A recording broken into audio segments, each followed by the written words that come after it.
Ich habe in den letzten 2 Tagen so viele Nachrichten von euch zu meiner Abnahme bekommen und ob ich Essenspläne teilen kann, ob ich Gerichte zeigen kann, ob ich generell über meine 30 Kilo Abnahme sprechen kann. Und das will ich in diesem Video tun. Ich kann jetzt schon mal sagen, es ist unspektakulärer, als du denkst. Ich blende dir zwischendurch Bilder ein, wie ich noch vor 1,5 Jahren ausgesehen habe. Und jetzt geht's los. Viel Spaß! Am Ende zeige ich dir dann noch, ob wir diese Woche mit den 9 Euro ausgekommen sind, ob der Asiamarkt-Einkauf gereicht hat, ob wir noch was dazu kaufen mussten und was wir so gegessen haben. Ich habe im April 24 meinen neuen Job begonnen und meine Selbstständigkeit nach 23 Jahren aufgehört, die mich wirklich offenbar psychisch sehr belastet hat, was mir nicht so sehr bewusst war, und habe ab da an angefangen, ganz simpel meine Kalorien zu tracken. Und ich will noch mal kurz sagen, ich bin keine Ärztin, ich bin kein Ernährungscoach, ich habe das mit meinem Hausarzt abgesprochen, aber ich spreche hier nur von mir und meinen Erfahrungen. Das ist also keine Empfehlung oder sonst irgendwas, sondern ich erzähle euch lediglich, wie ich das gemacht habe. Und zwar habe ich im April 24 das Höchstgewicht gehabt von 115 Kilo. Und wenn ich das sage, dann wird mir ganz schlecht, aber so war es nun mal. Ich kann es nicht ändern, ich blende dir auch mal ein Foto ein. Genau, und irgendwie wusste ich, als ich den neuen Job angefangen habe, ich will jetzt was verändern, und wie viele, die abnehmen wollen, und vielleicht bist du auch dabei, abzunehmen oder möchtest gerne abnehmen, ist das bestimmt nicht unsere erste Ernährungsumstellung oder unsere erste Diät. Also ich habe in einem anderen Video schon mal erzählt, ich glaube, ich habe mit 10 oder 12 die erste Brigitte-Kinderdiät gemacht. Ich habe Low Carb gemacht, ich habe Keto gemacht, ich habe die Dukan-Diät gemacht vor 12 Jahren, mit der ich in 5 Monaten 30 Kilo abgenommen habe, aber das natürlich nicht halten konnte, also ich kann von der Dukan-Diät nur abraten, obwohl das super schnell ging und ich mich auch gut gefühlt habe, aber ich war relativ schwach. Und was ich nicht mehr möchte, aber das ist auch nur meine persönliche Meinung und mein Empfinden, ich möchte nicht mehr so viel tierische Produkte essen. Und es ist super schwer, auf dein Eiweiß zu kommen, wenn du nicht so viele tierische Produkte isst. Also ich hatte da jeden Tag Massen an Fleisch und Quark und sowas alles gegessen. Das möchte ich für mich nicht mehr, aber wie gesagt, du entscheidest ganz alleine für dich. Das muss übrigens jeder tun. Genau. Ich habe Weight Watchers gemacht. Weight Watchers habe ich unfassbar viel Geld ausgegeben. Und abgenommen habe ich da fast nie. Ich weiß noch, ich war mal mit 17 mit meiner Schwester bei einem Treffen und da hatte ich in einer Woche 200 Gramm abgenommen. Ich habe zu der Dame wirklich mit 17 oder 18 damals gesagt, wissen Sie was? Und da konnte die natürlich nichts für. Aber ich war so frustriert. Ich hatte mich die ganze Woche so an diesen Plan gehalten und alle Bücher gekauft. Jetzt kommt wieder Ben. Also irgendwie hat der das Filmgehen. Ben, was ist denn? Ja, guck mal hier. Da ist seine Nase. Ich habe übrigens Kerzen angemacht. Unfassbar. Aber es ist auch schon spät. Es ist schon 8 Uhr und ich habe ja eh keine Beleuchtung, habe ich ja schon mal erzählt. Naja, lange Rede, kurzer Sinn. Ich hatte dann zu der Frau gesagt, wissen Sie was, da kann ich auch einmal aufs Klo gehen, dann habe ich das Gleiche abgenommen und muss nicht wie viel Euro bezahlen. Ich bin dann auch nach Hause gegangen. Also die Frau konnte natürlich nichts dafür und das war auch nicht fair ihr gegenüber. Aber ich war so frustriert und diese Frustration hatte ich eigentlich ständig, wenn es um mein wenn es um mein Gewicht ging in meinem Leben. Ich habe mich immer geschämt. Ich habe immer, und jetzt kann ich euch mal so Sachen aufzählen, die ich immer gemacht habe und von denen ich mich jetzt langsam so verabschiede. Also zum Beispiel bin ich immer, wenn ich im Restaurant war, habe ich plötzlich eine Jacke angezogen, weil ich auf Toilette musste und ich nicht wollte, dass mich jemand von hinten sieht. Ich habe dann einfach gesagt, mir ist jetzt kalt. Oder wenn ich irgendwo war, habe ich immer ein Kissen auf den Schoß genommen. Oder, ich habe eigentlich immer so Sachen getragen, die aussahen wie ein Zelt und die eigentlich noch breiter machen. Aber ich dachte, das würde schmeichelnd sein. Also ganz viele Dinge. Wenn du Übergewicht hast, erzähl mal, was du machst. weil du dich unwohl fühlst. Manche checken ja auch die Stühle im Café ab oder fliegen nicht, weil sie Angst haben, sie müssen die Stewardess nach so einem extra Gurt fragen, was ich auch wirklich sehr unangenehm finde. Also ich finde, dafür sollte es eine Lösung geben, dass man vielleicht schon vor dem Flug sowas auf seinem Sitzplatz liegen hat oder so. Das finde ich auch sehr beschämend. Also das musste ich nie. So viel Übergewicht hatte ich jetzt nie und ich bin auch nicht so oft geflogen, also von daher. Aber mein Gedanke war oft auch, hoffentlich geht er zu. Oder man traut sich nicht bei der Achterbahn anzustellen, weil man Angst hat, man passt da nicht rein. Auch das hatte ich nicht, ich konnte immer überall mitfahren. Ich war ja ganz oft in irgendwelchen Freizeitparks, aber das gibt es ja auch alles und das ist alles sehr unangenehm. Und jetzt werden vielleicht welche sagen, ja, selber schuld oder aber oft ist das ja damit nicht getan. Ich denke immer, da ist auch oft eine große psychische Komponente dabei, zumindest war das bei mir so, das ist ja immer Essen als Belohnung, vielleicht weil man es als Kind so gelernt hat. Wenn ich manchmal sehe, wie Eltern dem Kind, was weint, dann schnell irgendwas zu essen in die Hand drückt, dann denke ich immer, obwohl ich kein Arzt und auch kein Psychologe bin, aber die Verknüpfung im Gehirn entsteht vielleicht, dass das Kind denkt, aha, wenn ich weine und traurig bin, dann nehme ich Essen als Belohnung. Aber jetzt bin ich schon so weit abgeschweift, ich wollte eigentlich nur von mir erzählen. Genau, das passiert mir ganz häufig, dass ich mit dir in irgendeinen so Laberflash komme. Ich weiß auch nicht, wie das passieren kann, obwohl du ja gar nichts sagst. Genau, ich habe also tausende Diäten gemacht, habe auch schon mal in einem Video erzählt, mit 18 habe ich mich extrem runtergehungert, habe ein Brötchen am Tag gegessen und habe mich dafür gefeiert. Ich fand das mega, wenn mein Magen geknurrt hat. Ich bin manchmal nach dem Essen auf Toilette gegangen und habe versucht, mich zu erbrechen. Ich war auf einem Mädchengymnasium und da war der Druck natürlich immens hoch, dass alle schön und schlank und toll aussehen. Und ich komme aus einer übergewichtigen Familie. Also die Eltern meiner Mutter waren beide übergewichtig, die Mutter meines Vaters war übergewichtig. Meine Familie ist generell, würde ich jetzt mal behaupten, übergewichtig, bis auf meinen Vater. Aber so die ganze Seite von der Mutter ist übergewichtig, also meine Mutter hat sehr viele Geschwister und so, die sind alle übergewichtig und ja, also ich war nie ein super fettes Kind. Ich muss auch sagen, ich wurde nie gehänselt, ich wurde nie als Letzte gewählt oder sowas, das kenne ich alles nicht, Gott sei Dank. Da kriege ich jetzt eine Gänsehaut, weil ich das so schlimm finde. Oh Gott, muss mich kurz sammeln, ja. Das finde ich so schlimm für Kinder, wenn sowas passiert. Und oft sind die Eltern auch, ja, vielleicht hilflos, weil sie es selber auch nicht besser wissen. Und das Video wird jetzt wahrscheinlich total durcheinander, aber ich erzähle einfach und ihr pickt euch das raus, was für euch richtig ist. Genau, und dann habe ich halt, also ich war immer übergewichtig. Ich war jetzt nie super dick, aber ich war immer übergewichtig. Und ich habe dann letztes Jahr im April entschieden, was kann ich jetzt tun? Und dann habe ich erst, ich glaube im März, einen Monat Weight Watchers gemacht und habe schon wieder gemerkt, irgendwie funktioniert das nicht richtig bei mir. Es gibt ja da zum Beispiel diese Sattmacher und was ich nicht verstehen kann, ich kann dieses Konzept nicht verstehen, weil es ist zum Beispiel Haferflocken ist ein Sattmacher. Wisst ihr, wie viel Haferflocken ich in der Zeit gegessen habe? Jeden Tag ein halbes Kilo oder noch mehr? Und meiner Meinung nach kann man da nicht abnehmen, weil wenn man die Kalorien zusammenrechnet, ist es auf jeden Fall mehr. Die sagen immer, ja, du kannst so viel essen, bis du satt bist. Aber wenn man so viel Übergewicht hat, dann weiß man nicht, wann man satt ist. Deswegen, also das Konzept hat bei mir nicht funktioniert. Und dann habe ich gedacht, ich mache das jetzt einfach und dagegen habe ich mich immer gesträubt, weil ich keinen Bock darauf hatte. Ich zähle jetzt einfach Kalorien. Und dafür habe ich mich im Internet durchgesucht und ich kann jetzt gar nicht mehr sagen, wo. Ich kann nur sagen, es gibt tausende Kalorienrechner im Internet, die funktionieren nicht alle gleich gut, da musst du ein bisschen aufpassen auch, also gib ganz genau gute Sachen ein.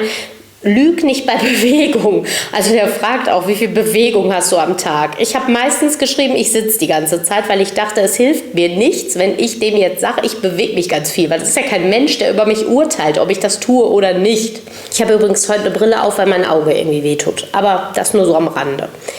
Genau, dann habe ich mir rausgesucht, was ist mein Umsatz? Also wie viel Kalorien verbrauche ich am Tag?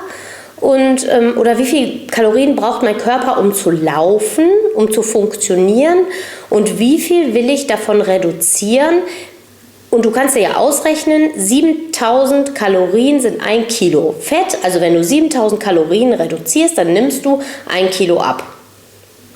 Zumindest habe ich das so gemacht. Korrigiert mich, wenn das nicht so ist, aber ich glaube, das ist so. Und dann habe ich mir, ich sage jetzt auch extra nicht dazu, wie viel Kalorien ich gegessen habe und wie viel mein Umsatz ist, weil ich will nicht, dass sich jemand daran orientiert oder mir sagt, das war zu wenig oder das war zu viel. Das muss jeder für sich entscheiden.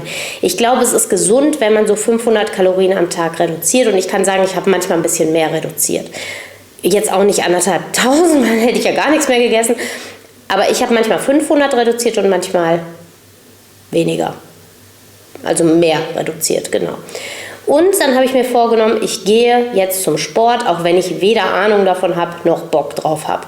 Dann habe ich mich also beim Fitnessstudio angemeldet und Gott sei Dank sind meine Kinder ja, also meine Söhne, beide sehr Fitnessstudio-affin und haben mich dann da ein bisschen begleitet, wofür ich auch dankbar bin, haben mir die Geräte erklärt. Ja, am besten ist, man nimmt sich so einen Trainer, das habe ich nicht gemacht, sondern ich habe mir dann Fitnessvideos angeguckt und habe mir da selber da gibt es so einen Zirkel, den habe ich dann halt gemacht. Und zwar jeden Tag. Ich war jeden Tag da. Und wenn du mir schon lange folgst, auf Instagram habe ich, glaube ich, jeden Tag dieses Fitnessstudio gezeigt. Irgendwie auch, um mich selber zu motivieren. Es war wahrscheinlich auch stinklangweilig, aber ich habe es jeden Tag gemacht. Und irgendwann habe ich dann aber gemerkt, es stagniert. Also ich habe dann jede Woche so ein halbes Kilo abgenommen, was super gut war.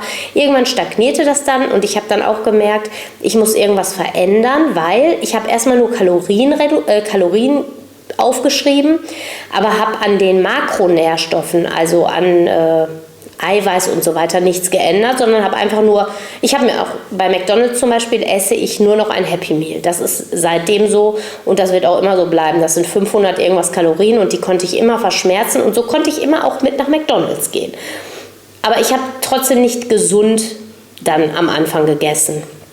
Und dann habe ich versucht, mein Eiweiß zu erhöhen, habe das dann viel mit so Shakes gemacht, weil das für mich am einfachsten war und weil ich, wie gesagt, nicht so viel Fleisch essen wollte. Klar, man kann auch Hülsenfrüchte essen oder so, aber ich bin nicht so ein Fan davon und es sollte für mich möglichst bequem sein und nicht wehtun, weil wenn sich das anfühlt wie wehtun, dann höre ich sowieso wieder auf. Das wusste ich von vornherein. Also wenn das super schwer wird, dann schaffe ich das nicht.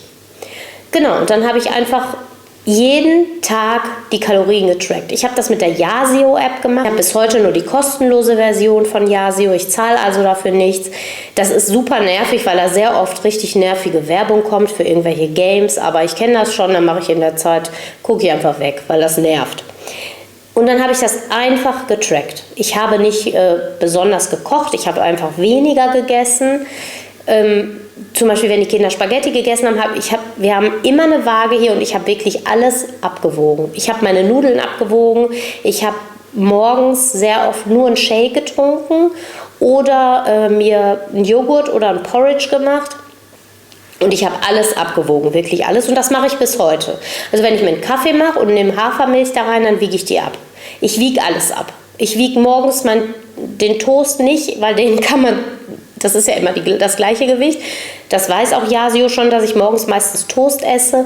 Aber wenn ich mir jetzt Nutella drauf mache, dann stelle ich den Toast mit dem Teller auf die Waage und dann mache ich Nutella drauf und dann wiege ich das ganz genau ab. Ja, das ist nervig, aber ich finde, irgendein Tod muss man sterben, wenn man was erreichen will. Und das war halt meine Methode. Dann habe ich ja irgendwann bei der Firma aufgehört, dann ging es langsamer, dann habe ich die Kalorien nochmal reduziert, weil ich gemerkt habe, wenn ich keinen Sport mache, dann geht das super langsam und ich kann sagen, ich habe einen sehr niedrigen Grundumsatz, weil ich ja sehr viel sitze und auch gesessen habe im Büro. Genau, und das habe ich einfach gemacht. Also es ist kein Hexenwerk, es ist für mich einfach eine Rechenaufgabe, dass ich denke, natürlich, wenn du weniger verbrauchst, als du reingibst, dann nimmst du ab. Das ist für mich irgendwie logisch. Trotzdem gibt es Dinge, das habe ich jetzt von vielen Frauen gerade in meinem Alter und höher gehört, gibt es Dinge, die das beeinflussen, dass die Frauen dann doch nicht abnehmen. Da würde ich mich einfach mal bei einem Arzt beraten lassen und fragen, wie kann das sein, was kann ich tun, wie kann ich das ankurbeln oder so. Ich würde nicht auf Teufel komm raus die Kalorien reduzieren auf irgendein ungesundes Maß, wo dann dein Körper vielleicht seine Organe nicht mehr versorgen kann. Also das immer mit dem Arzt absprechen, das habe ich auch gemacht. Also ich war immer beim Arzt, habe mir auch regelmäßig Blut abgenommen. Das letzte Mal wurde mir jetzt Blut abgenommen vor 2 Monaten, glaube ich, für so ein Check-up, weil der Arzt meinte, ich wäre ja jetzt schon älter. Danke dafür. Da war auf jeden Fall alles in Ordnung. Ich hatte nichts, was irgendwie nicht in Ordnung war, worüber ich auch sehr froh bin.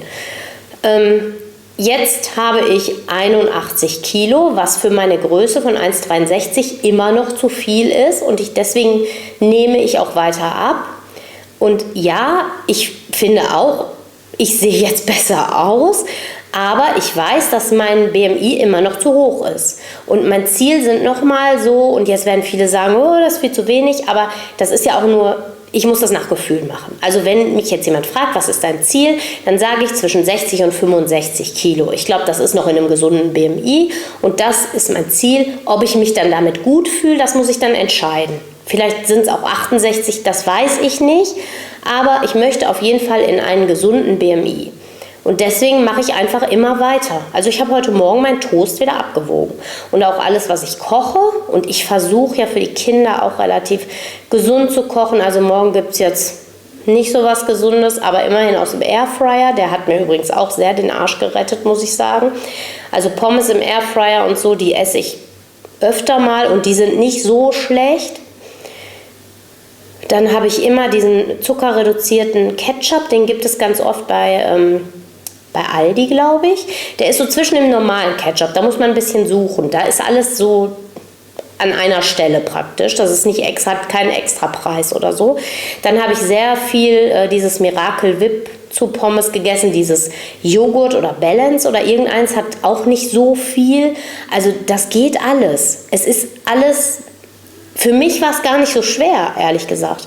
Das war das erste Mal, aber auch weil mein Kopf freier war. Ich hatte nicht diesen beruflichen Stress. Ich hatte nach der Trennung von meinem Nochmann, ging es mir dann auch irgendwie besser, weil ich diesen Streitstress nicht mehr hatte und dann läuft das irgendwie. Und jetzt ist das schon so in meinen Kopf oder so übergegangen, dass das einfach für mich normal ist und dass ich weiß, wann Schluss ist. Ich war gestern meiner Freundin zum 4-Gänge-Menü eingeladen, aber auch da habe ich gemerkt, es gab als erstes Vorspeise so eine Teriyaki-Bowl mit Lachs. Ich habe das nicht geschafft. Ich schaffe solche großen Portionen auch gar nicht mehr. Und das war nur der erste Gang. Ja. Ja, und mehr habe ich dazu auch gar nicht zu sagen. Ich habe Kalorien reduziert, ich habe Sport gemacht. Jetzt versuche ich ein bisschen mehr Alltagsbewegung zu machen.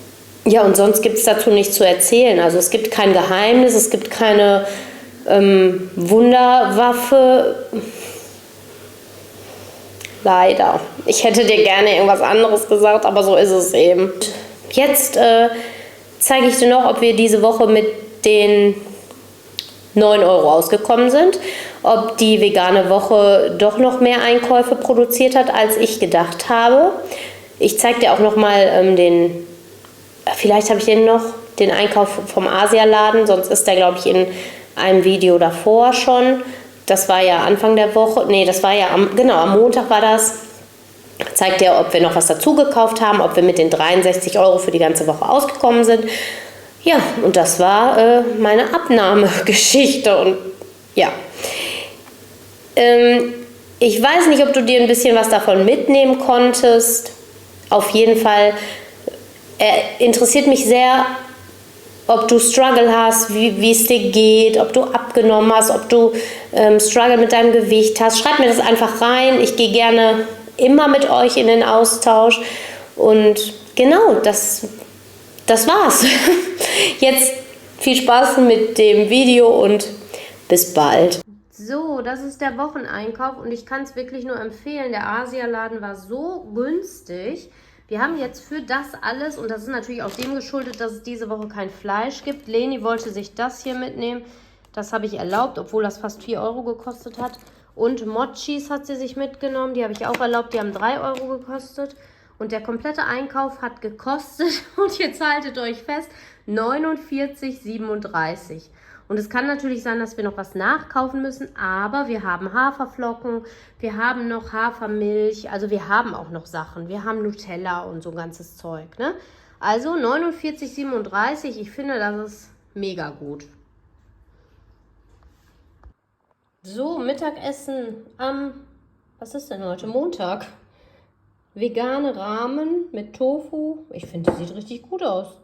Und es riecht mega. Also, das werde ich jetzt dem Paul geben.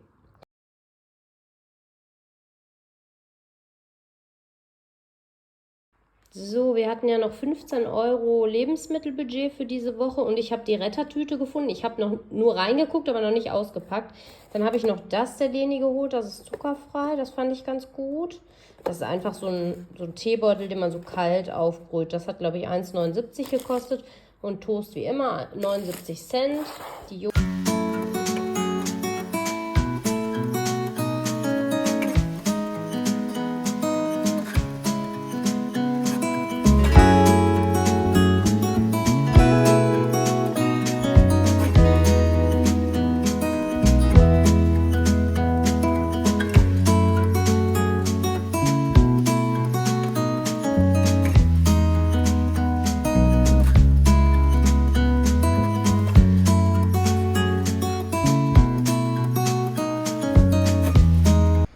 So, guten Morgen am Freitag. Ja, das ist mein Alltag. Ich bin schon mit Ben im Wald. Heute ist es ein bisschen kühler. Das tut auf jeden Fall Ben gut. Ich habe es auch heiß gerne. Mir ist das eigentlich wurscht. Ich freue mich auch auf den Herbst, wenn wir wieder überall Kerzen anmachen können. Liebe ich auch sehr. Genau. Jetzt, was liegt heute an? Ich muss heute nochmal... Also wir brauchen Waschpulver auf jeden Fall. Und zwar will ich versuchen, das zu bekommen, was kostenlos ist. Da muss ich mal gucken, ob ich das finde. Ich habe Schmerzen auf der linken Seite seit gestern und weiß nicht, was das ist. Das raubt mir so ein bisschen den Atem. Also entweder habe ich mich irgendwie verlegen oder, ja, wie gesagt, ich muss das weiter beobachten. Ich weiß es nicht genau, was es ist. Es ist jetzt nicht so schlimm, aber es ist unangenehm. Ich will euch aber gar nicht voll heulen, weil... Probleme und Schmerzen haben wir alle genug. Es soll ja hier ein Wohlfühlort für dich sein. Und genau, dann, also ich fahre heute nach DM, zu DM. Dann nehme ich dich mit. Und was machen wir noch? Ich bin heute Abend um 17:30 Uhr bei meiner lieben Freundin eingeladen und da freue ich mich so sehr. Das ist meine ehemalige Arbeitskollegin bei meiner letzten Arbeit, die schon vor mir aufgehört hat da und dann zurück zu ihren Eltern ins Sauerland gezogen ist. Und die hat heute mich und ein paar Kollegen und, glaube ich, auch Freunde von sich, die ich nicht kenne, was aber nichts macht, zu sich nach Hause eingeladen. Da gibt es ein Dinner, vielleicht kann ich da ein bisschen mitfilmen. Darauf freue ich mich sehr. Leni geht zu ihrem Papa. Genau, der Max ist schon in der Bank und der Paul schläft noch. Solange Ferien sind, lassen wir ihn schlafen. Genau, das liegt heute an. Dann muss ich noch 2 Supermärkte abfilmen für mein Video für heute. Und ja, dann ist auch schon wieder Samstag. Vielleicht ist bei dir Feiertag, denn ich glaube in Bayern und Baden-Württemberg ist heute Feiertag. Bei mir nicht, aber seit ich nur noch das hier mache, fühlt sich jeder Tag wie Feiertag an. Also von daher, mir macht das nichts. Ich bin super happy. Und genau, jetzt gehe ich mit Ben weiter und wünsche dir einen schönen Tag und bis später. Leider gibt es das hier noch nicht. Das kommt bestimmt noch, aber im Moment haben sie es nicht. Dann muss ich irgendeins nehmen und selber bezahlen. Oh, wir haben es doch noch gefunden. Dafür gibt es hier so einen extra Aufsteller. So, wir waren tatsächlich noch mal einkaufen. Es ist Samstag. Wir hatten ja den Wocheneinkauf geplant und haben beim Wocheneinkauf ausgegeben 47 €. Dann war ich noch mal für 6 € gestern bei Lidl, das habt ihr auch gesehen. Und wir hatten noch 10 €, weil wir hatten 63 €. Und ich hatte einen Tag ja budgetiert für Reste. Und es waren aber keine Reste, also brauchten wir noch mal was. Und der Einkauf hat genau 10 € gekostet. Bis auf das ist Drogeriebudget, 3,50 €. Das nehme ich also raus. Und dann haben wir hier das gekauft für 10 €. Genau. Was machen wir an der Straße? Guckt euch das an, wie ein Kind. Er weiß ganz genau, wir gehen hier nicht rüber, er muss warten. Stopp, stopp, mach mal Sitz. Guck mal, wie toll er ist, ne? Wenn wir nochmal einen Hund bekommen. Ob wir das nochmal so hinbekommen, das liegt auch an seinem Charakter, glaube ich. Und ab. Ach, er ist ein Schatz. So, guten Morgen am Sonntag. Ich hoffe, dir hat das Video ein bisschen gefallen. Es wurde halt danach gefragt, deswegen habe ich das jetzt gemacht und ich habe festgestellt, ich habe ja nach euren Wünschen gefragt und wenn man viele Menschen fragt, bekommt man viele Informationen und ich kann nur so viel sagen, es war alles dabei. Natürlich, viele wünschen sich wieder Minimalismus und das möchte ich auch auf jeden Fall machen, weil das war ja eigentlich der Start meines Kanals. Das hat mir auch sehr viel Spaß gemacht. Dann wurde öfter gewünscht, so Alltag, also Daily Vlogs, so täglich werde ich auf gar keinen Fall machen. Das ist mir viel zu anstrengend und da hoffe ich, dass ihr mir das auch nachseht. Aber es wird zwischendurch sicherlich auch immer mal sowas geben. Dann wünschen sich welche wieder Budgetvideos, das werde ich auf jeden Fall einbinden. Dann haben sich welche Putzen gewünscht, das weiß ich noch nicht. Das wird mir natürlich helfen, hier auch mal sauber zu machen, weil es ist hier immer noch dreckig. Und wenn ich es dann machen muss, dann wäre das natürlich eine gute Sache. Also darüber denke ich mal nach. Und jetzt werden natürlich auch immer wieder welche schreiben, ja, aber das interessiert mich nicht oder das interessiert mich nicht. Ja, ich denke immer, also bei mir ist das so, wenn ich bei jemandem zuschaue, dann gucke ich mir die Videos an, die mich einfach interessieren.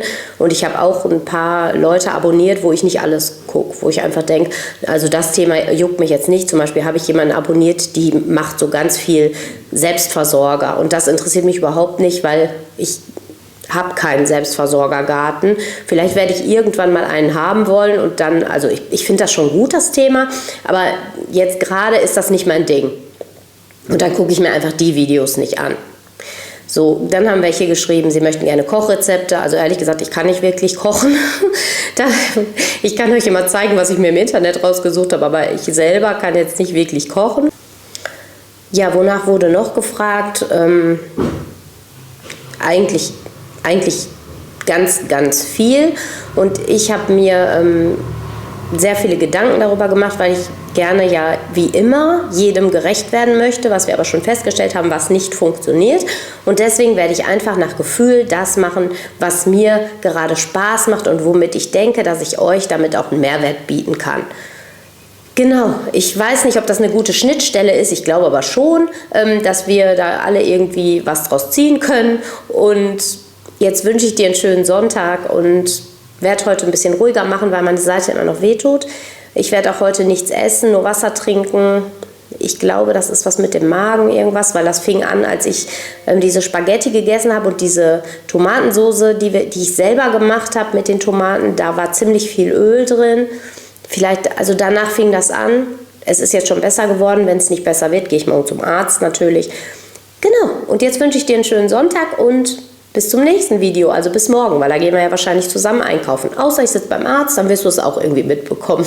Also, habt einen schönen Sonntag und bis bald. So, und bevor ich das vergesse, und das werde ich natürlich nicht vergessen, ich möchte mich noch ganz herzlich bei Katrin, bei Brigitte und bei Marion bedanken. Ihr habt alle etwas in die Kaffeekasse eingezahlt und für mich ist das immer noch so unwirklich, dass plötzlich mein Handy bimmelt und PayPal sagt, da ist einfach Geld eingezahlt worden. Ihr wisst das ist für mich dass ich einfach überwältigt davon bin und dass ich das immer nicht fassen kann und mich auch, dass ich immer denke, bin ich das überhaupt wert? Daran arbeite ich ja gerade. Ich will das jetzt auch gar nicht großartig ausholen. Ich danke euch von Herzen und ich wünsche euch einen schönen Sonntag. Vielen Dank.